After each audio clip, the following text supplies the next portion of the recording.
July 2nd, 1975, a date that I remember and will remember forever, but don't remember a whole lot about it for some reason, but I will remember it forever. My brother and I were meeting Willie and Calvin Visser and a bunch of their friends, and we were going to go to Wilcox to do some hill climbing. I had a 450 Honda, 1973 Honda, and first of all we left Oskaloosa and we proceeded towards Lytton. We needed to go that way to see somebody, I forget who, but we were driving on the gravel roads and it drove on them almost all day. My cousin Terry Crothers was on the motorcycle with me, and we didn't have any helmets on or anything. We were driving all over the different gravel roads, and finally in the afternoon we got to Tracy. Got to Tracy, and we stopped at a house in Tracy, and my brother and them had to run in and do something before we went on out to Wilcox. When we left the house, I said to my cousin, I said, we're going to be going on gravel roads now, so let's go ahead and stick on our motorcycle helmets. So we put our helmets on, and we hadn't had our helmets on all day. We proceeded to the south on the road and got down to the end of a T and took a right-hand turn. Well, Calvin and all of them, my brother and so forth, had taken off ahead of us on the gravel, and it was really a semi-warm day, but the gravel was really dusty. It had been dry for some time. The gravel was really dusty and threw up a lot of dust. And so with the helmets, we were kind of protected from the dust. And I took off. I know that I had to have went through all the gears on the motorcycle and zipped it up. Had to have been hitting close to 60 miles an hour in just a few minutes.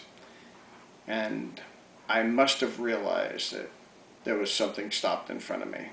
It happened to be the pickup truck that they were driving.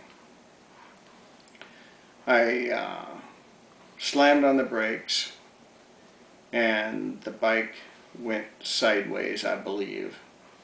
Went onto its side and then flipped over onto its other side, and Terry came up over the top of me. The handlebars on the motorcycle hit me in the stomach, and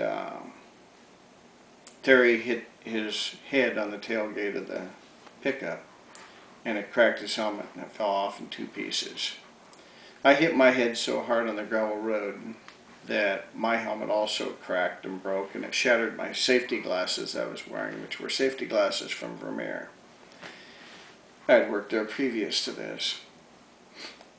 At the time, it broke my right eardrum, and I didn't realize it broke my right eardrum until several days later. Well, I was laying in the gravel road, and I begged my brother and them to drag me over to the side of the road and let me die at the side of the road. And they were too busy trying to get somebody to get an ambulance out there. Of course, there were no cell phones or anything at that time, so I'm sure they had to run somewhere to call an ambulance. Well, they called the ambulance from Oskaloosa first, I think, to come out and get me, and they had not arrived. They called the ambulance from Knoxville to come and get me, and they still didn't arrive. But eventually, after a while, they had arrived. Randy had put a tourniquet on my right leg because I had lost a large portion of my right leg and I was bleeding from an artery. He'd put a tourniquet and stopped the bleeding pretty much. I know that I had to have went into shock. All I could remember, and I didn't remember this until several days later, all I could remember was laying in the gravel road and feeling the urge to urinate real bad. And Randy told me later that I actually did unzip my pants and pee in the gravel right next to me. I begged them to move me, but they wouldn't move me. The ambulance finally got there, took me into Oskaloosa, and Dr. Grayheck saved my life in Oskaloosa by telling them that he would do nothing for me. He said he couldn't do anything for me, and that I had to go to Iowa City. Well, they contacted the ambulance driver to take me to Iowa City, and the ambulance driver was Wayne Key, And he insisted that he be paid in advance before he'd take me to Iowa City because he knew I was going to die, and if I died, he wouldn't get paid. And I said, well, I'd write out a check. I had the money in my checking account. And he said, no, he wouldn't take my check because if I died, they'd lock up my bank account. They wouldn't honor the check. So my parents were out in Virginia or somewhere out east, and they couldn't be notified to get the money. And so my uncle, Alan McKee, fronted the money for the ambulance to take me to Iowa City. I think it was $100. Anyway, they got me up to Iowa City, and they were preparing for surgery on my right leg, and they came in to me and they said, Mr. McKee, and I said, yeah, and they said, we need to do exploratory surgery on you. And I said, exploratory surgery? I said, what's that? They said, well, we're going to open up your abdomen and see where you're bleeding. I said, oh, it's not my leg you're going to operate on? They said, no, it's your abdomen. I said, okay, am I going to have a scar on my stomach? And they said, yeah, you'll have a scar on your stomach. I said, oh no, I was out for boxing and everything, and I was really physical fit, and I didn't want any scar on my stomach. I wasn't even thinking about my right leg being so torn up. But I certainly didn't want a scar on my stomach. And they said, well, that's okay. You don't have to sign these papers for the surgery. I said, well, what happens if I don't sign the papers for the surgery? And they said, well, we don't do the surgery. We call the morgue and they come and get you. I said, you call the morgue and come and get me? They said, yeah, you're going to die if you don't have the surgery. I said, give me the damn papers. So they gave me the papers and I signed the papers. And the next thing I know, I was in the operating room and they were giving me the anesthesia.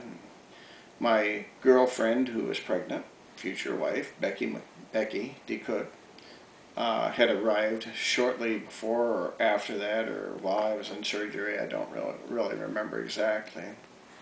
But I do remember coming out of recovery. And this is where my story gets rather interesting. Because when I came out of recovery, I was into a large room that had a lot of other people in it. And in this room, people were wailing and people were running and people were doing all kinds of things trying to recover all these post-surgical patients and all these patients that were in critical condition, including myself. And they told me that during my surgery I died 3 times in the surgery. And 3 times they had to shock me to bring me back to life. And they had to give me 16 units of blood over the next couple of days, that day and also the next few days.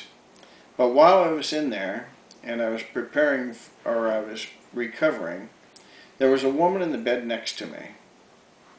And she was laying there and she was moaning and groaning, and the next thing I know I went into a deep sleep. And in that deep sleep I looked out and I seen ice floes in front of me. The ice was just white chunks floating in a endless sea that I couldn't see more than a few 50 feet or more out. And it was foggy, very, very foggy. And out of the fog I seen a rowboat coming towards my shore. And in the rowboat there was a standing figure that was white robed. And I assumed that it was Christ, and I still think to this day that it was Christ standing in the front of the boat. And in the back of the boat there was an old man, and he was rowing the boat towards me. And I thought, oh my goodness, Christ is coming to pick me up. I am going to make that long journey into the hereafter. And I accepted the fact that I was going to make that journey. And I reached down with my right hand to take Christ's hand so he could help me into the boat. And the woman that was in the bed next to me stepped around me and cut in line. And she took his hand and she got down in the boat with him. The old man swerved on the handles of the oars in 2 different directions, and the boat turned around in the opposite direction. And the old man started rowing again, and the boat disappeared into the fog. In that exact instant, I woke up. And I looked at Becky, and I said, "She just died, didn't she?" And she said, "Yes, she just died." And I knew at that time that I was living on borrowed time. I knew that Christ was real and God was real, and there was nobody could ever convince me otherwise. And so when I want to tell you that story, that's my story. And that's also how I got into the medical field. From being in the hospital that month and a half in critical care and being in skeletal traction, 4 surgeries, 1 on my liver, 3 on my leg, another surgery on my right eardrum to patch in. And in August I was released. I believe it was August 9th that I was released.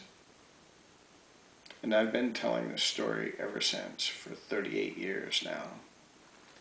And I wanted you to hear this story also, so that you also might believe in God and believe in Christ. Because that's why I'm here.